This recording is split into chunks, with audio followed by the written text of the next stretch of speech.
Yang berbahaya dari hepatitis adalah eh, menyerang saluran cerna, lalu menyebabkan gangguan vital, alat-alat Mm-mm. vital, koagulasi darah ya, penyumbatan atau pengerasan Mm-mm. darah, lalu meninggal.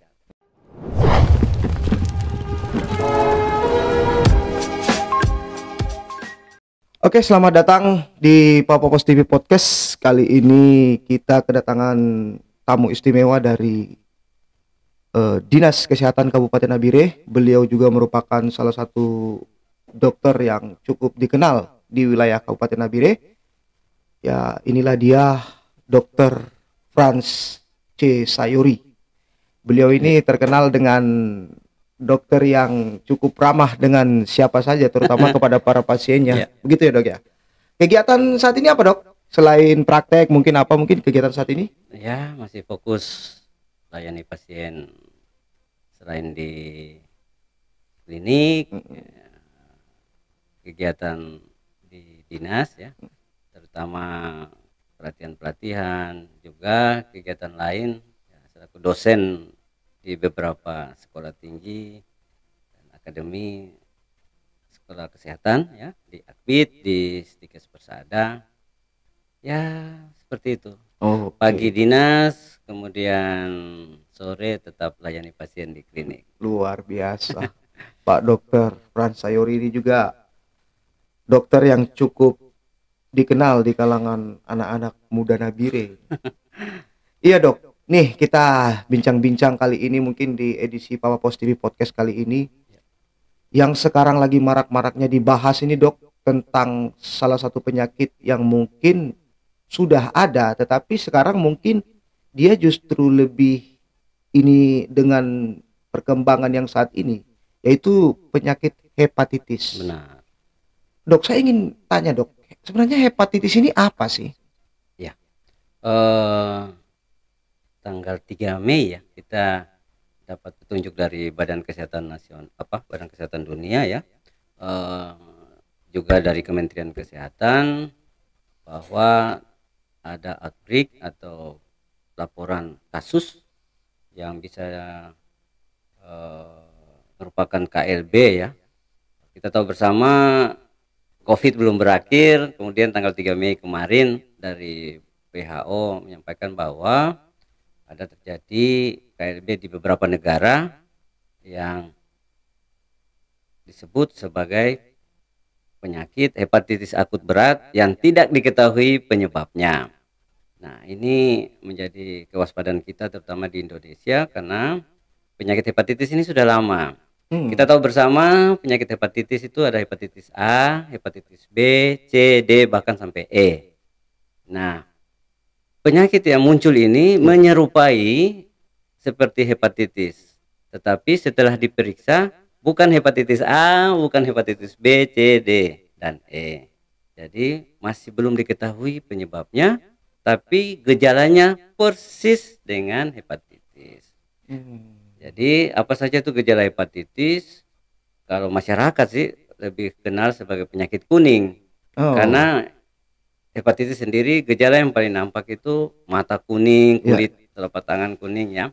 Hepatitis sendiri itu adalah penyakit peradangan pada hati. Jadi infeksi pada organ hepar atau hati. Hepatitis ini dari gejalanya bisa muncul gejala ringan sampai dengan gejala yang berat.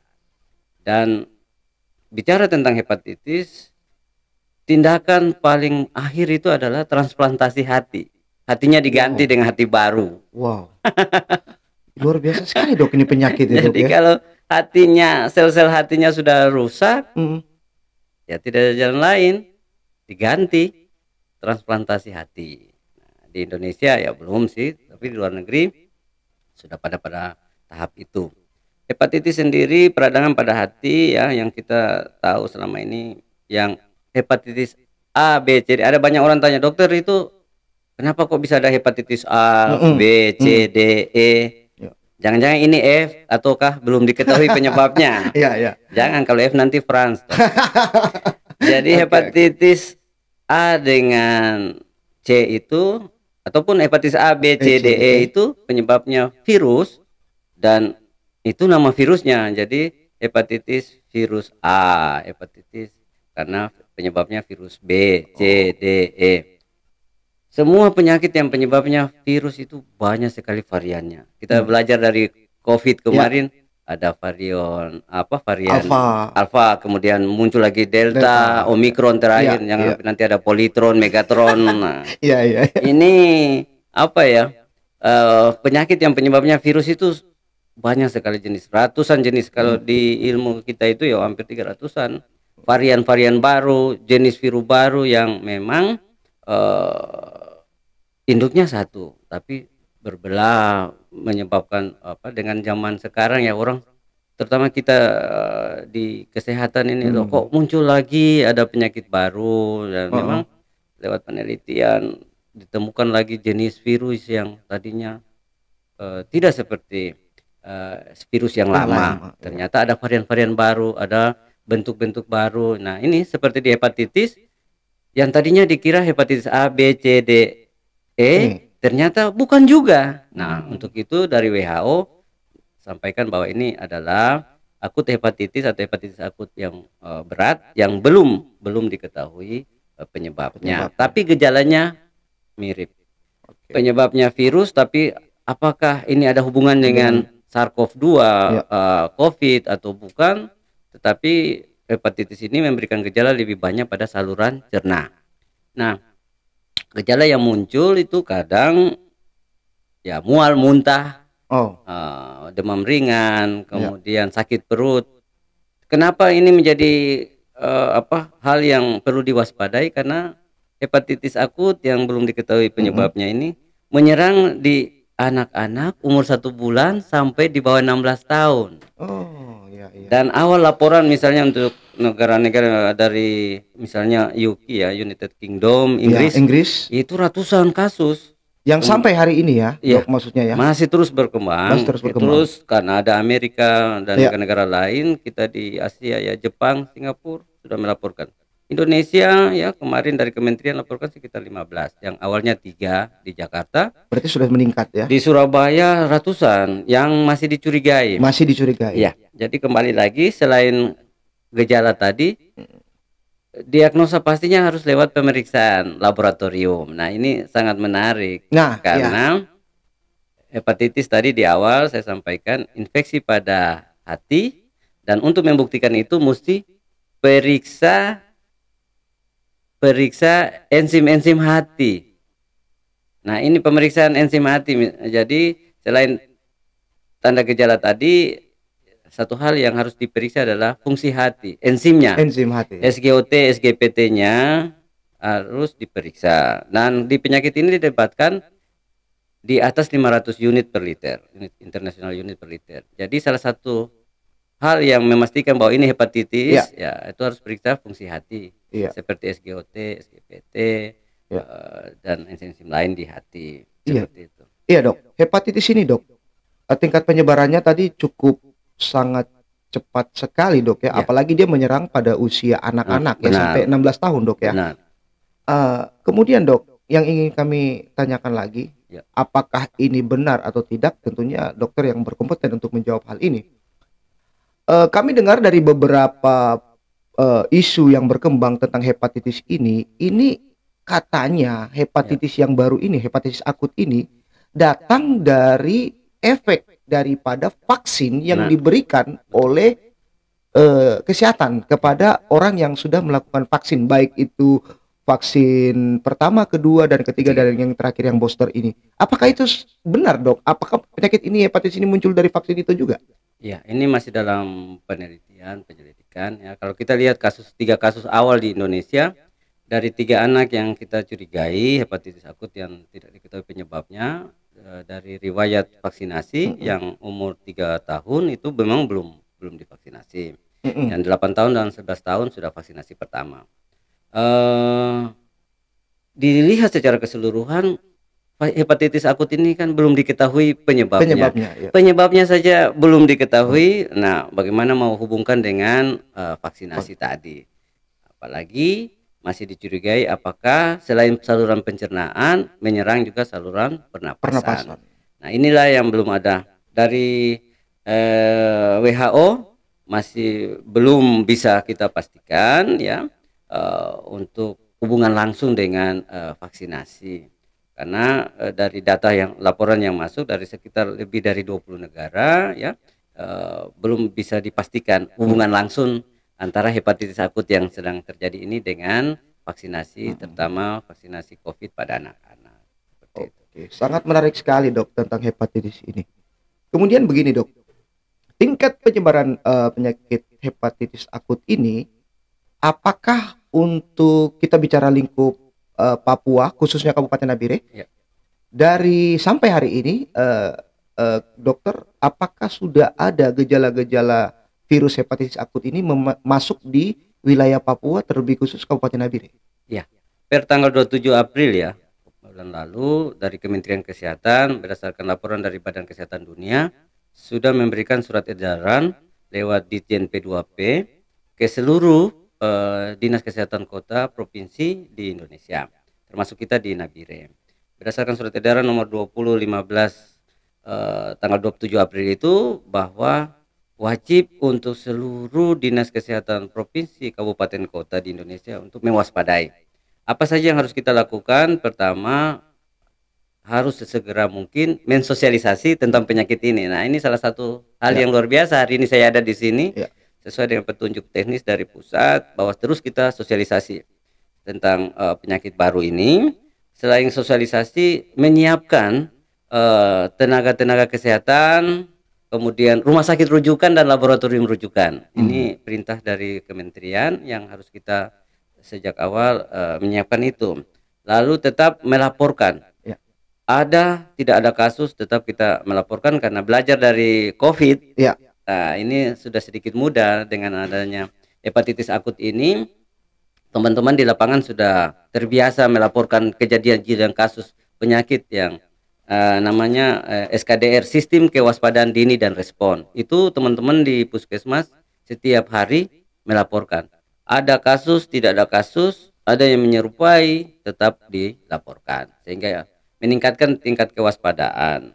Lalu selain itu bagaimana kita menjalin komunikasi lintas sektor, lintas program, baik itu media, baik itu program yang lain atau lintas sektor yang lain, misalnya sektor pendidikan, karena kita tahu nih penyakit ini menyerang pada anak-anak. Yang kita takutkan sekali adalah bisa meledak karena tingkat kebersihan pada anak-anak, misalnya jajan di sekolah, karena faktor penularan kembali lagi di hepatitis ini ada yang penyebabnya fekal oral, dari tangan yang kotor masuk ke mulut, akhirnya menyebabkan gangguan pada saluran pencernaan. Dan sumber penularan paling cepat ya di sekolah anak-anak kita, apalagi menyerang 1 bulan sampai di bawah 16 tahun ya. Mungkin di rumah orang tuanya ketat jaga kebersihannya, tapi kecolongan waktu jajan di sekolah. Ataukah tangannya bersih tapi makanan yang dia makan, minuman yang dia minum itu tidak dimasak sampai matang. Sebenarnya penyakit ini lebih banyak bicara tentang kebersihan lingkungan. Jadi PHBS, perilaku hidup bersih dan sehat, ini yang menjadi kunci sebenarnya. Nah, ini yang harus kita waspada. Kemudian untuk kita di Provinsi Papua ya, sampai saat ini belum ada laporan. Untuk Dinas Kesehatan Kabupaten Nabire, minggu lalu kita sudah lakukan rapat koordinasi di rumah sakit bersama-sama dengan teman-teman di seluruh puskesmas yang ada di Kabupaten Nabire. Kita selain sosialisasi, kita mengingatkan teman-teman untuk selalu melaporkan kalau ada kasus. Dan sampai saat ini saya baru dilaporkan kalau ada pasien anak di rumah sakit yang dari hasil pemeriksaan laboratorium SGOT, SGPT-nya melebihi 500. Nah, ini kita masih mencurigai. Dan butuh pemeriksaan lebih detail lagi. Belajar dari COVID kemarin, kalau memang di Nabire kita tidak bisa pemeriksaan lebih detail, biasanya sampelnya kita kirim. Dan untuk Nabire sudah bisa belum dok? Untuk fungsi hati secara umum bisa, sudah bisa. Kalau puskesmas ada beberapa yang sudah bisa, ada yang memang sama sekali harus dirujuk. Jadi di surat edaran memang untuk pelayanan kesehatan di tingkat pertama puskesmas, begitu ada gejala wajib rujuk. Oh. Gejala yang lebih muncul adalah tadi kalau sudah pada si anak itu sudah menunjukkan gejala-gejala kuning. Jadi kuning pada mata, kuning pada telapak tangan, itu wajib rujuk sudah itu. Karena setelah itu harus dilakukan pemeriksaan fungsi hati. Fungsi hati untuk di Nabire, terutama rumah sakit Nabire sudah bisa. SGOT, SGPT, bahkan beberapa klinik yang ada di Nabire juga bisa pemeriksaan seperti itu. Apakah benar, Dok, hepatitis akut ini juga bisa menyebar lewat udara? Iya, inilah yang masih kita, karena hepatitis akut yang tidak diketahui penyebabnya, para peneliti ya masih coba menghubungkan sehingga dalam pencegahan itu masih dianjurkan untuk menggunakan masker, menjauhkan diri dari kerumunan begitu. Ini masih terus berjalan, beberapa peneliti kita masih menunggu, belajar dari COVID kemarin juga terjadi perubahan-perubahan karena perkembangan penyakit ya. Mudah-mudahan secepatnya kita dapat petunjuk resmi pedoman penata laksanaan, tetapi yang jelas yang sudah disampaikan ke kita di kabupaten adalah tetap mewaspadai, lalu melakukan pemeriksaan fungsi hati sekemampuan kita. Kalaupun memang butuh pemeriksaan yang lebih detail lagi, wajib kita kirimkan. Dari Kementerian Kesehatan juga sudah menetapkan beberapa rumah sakit yang menjadi rumah sakit rujukan provinsi dan juga laboratorium kesehatan. Misalnya kita di Papua paling banter ya Jayapura, kalaupun untuk Indonesia Timur Makassar seperti itu, atau Surabaya. Sehingga memang jejaring ini yang kita bangun terus komunikasi sambil kita tetap waspada setiap hari.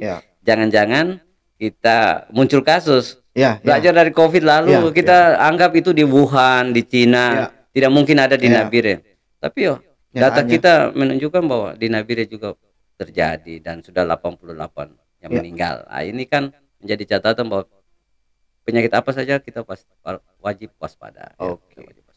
Iya, Dok. Terkait dengan hepatitis akut ini juga yang sekarang juga masih berkembang dalam sisi penelitiannya, kemudian dari ahli-ahli kesehatan juga sedang melakukan sebuah penelitian tentang kasus ini. Pertanyaan saya begini, Dok. Apakah hepatitis ini juga sebenarnya ada salah satu vaksin yang bisa mengatasi itu, ataukah memang hepatitis ini dia sebagai virus yang mungkin tidak bisa dikendalikan oleh vaksin, atau seperti bagaimana? Penyakit hepatitis adalah salah satu penyakit yang bisa dikendalikan dengan vaksinasi. Jadi hepatitis sekarang sudah jadi prioritas untuk dilakukan vaksinasi. Semua ibu hamil sudah wajib untuk vaksinasi hepatitis. Anak baru lahir HB0 itu di bawah 24 jam wajib divaksinasi. Dan itu sudah diterapkan, Dok, sejak dari dulu, dari zaman mulai hepatitis sudah lama sudah lama. Jadi hepatitis termasuk salah satu penyakit yang bisa dicegah dengan imunisasi atau vaksinasi. Sekarang semua ibu hamil wajib pemeriksaan hepatitis dan dikasih vaksinasi. Anak baru lahir dikasih juga di bawah 24 jam. Nah, karena ke depan kalaupun nanti diketahui penyebabnya, otomatis harus dicari vaksinnya juga. Seperti COVID kemarin.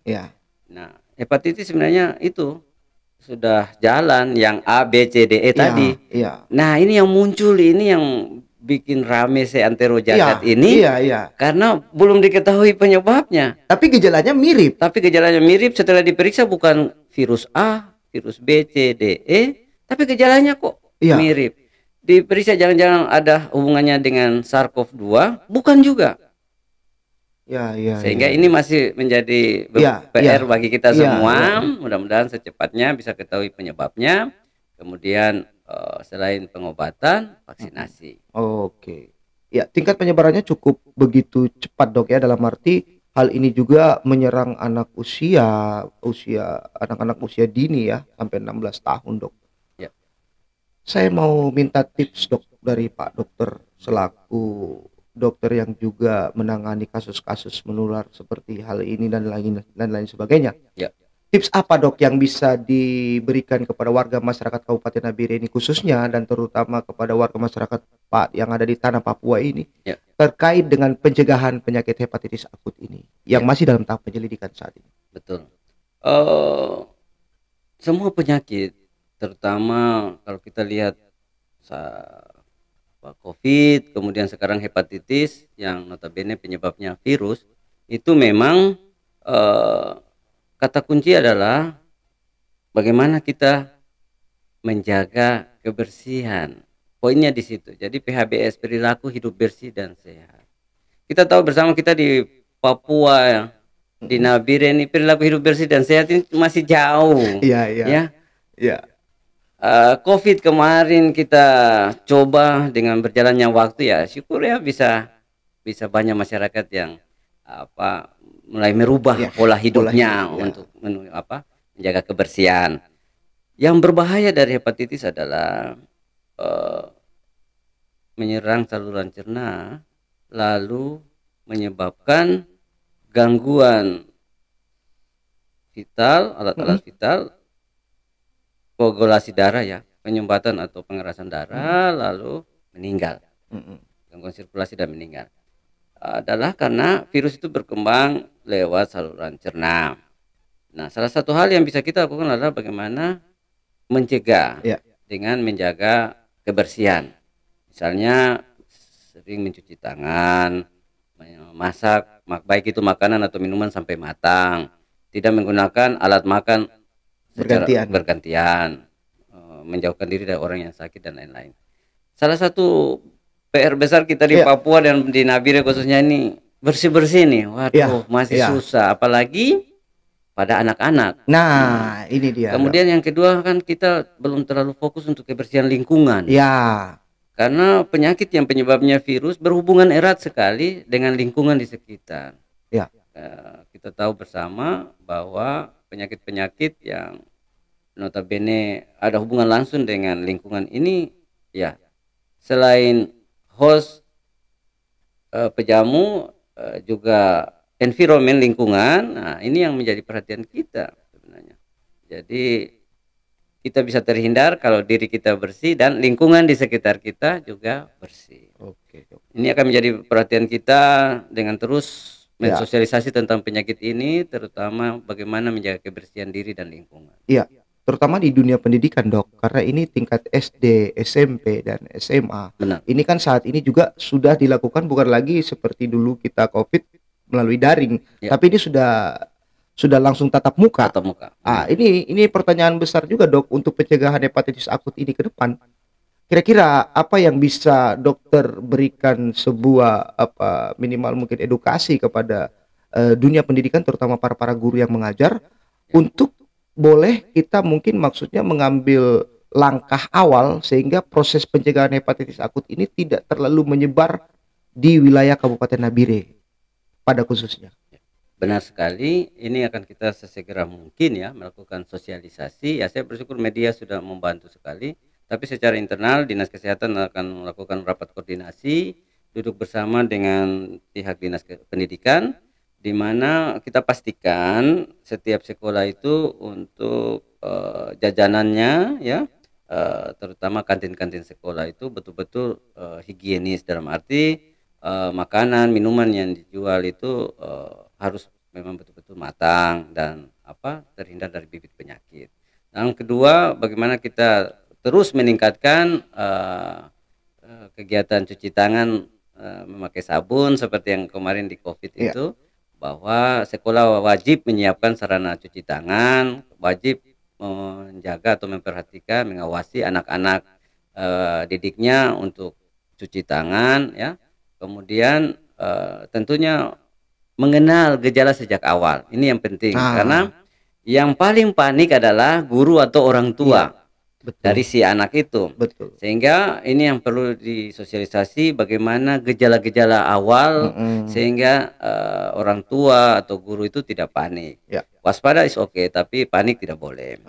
Supaya tidak panik harus mengetahui gejala awal. Apa saja gejala awal dari hepatitis akut itu adalah si anak akan mengeluh sakit perut, disertai dengan mual, muntah, demam ringan, apalagi sudah ke gejala yang berat, muncul tanda-tanda kuning pada mata, Hmm. telapak tangan, Hmm. buang air kecil seperti teh tua, Hmm.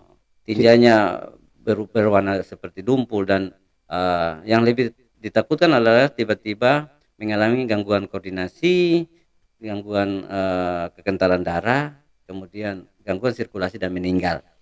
Nah, inilah yang harus diketahui sejak awal, baik itu guru atau orang tua, untuk tetap waspada dengan mengetahui gejala awal yang masih ringan pada si anak.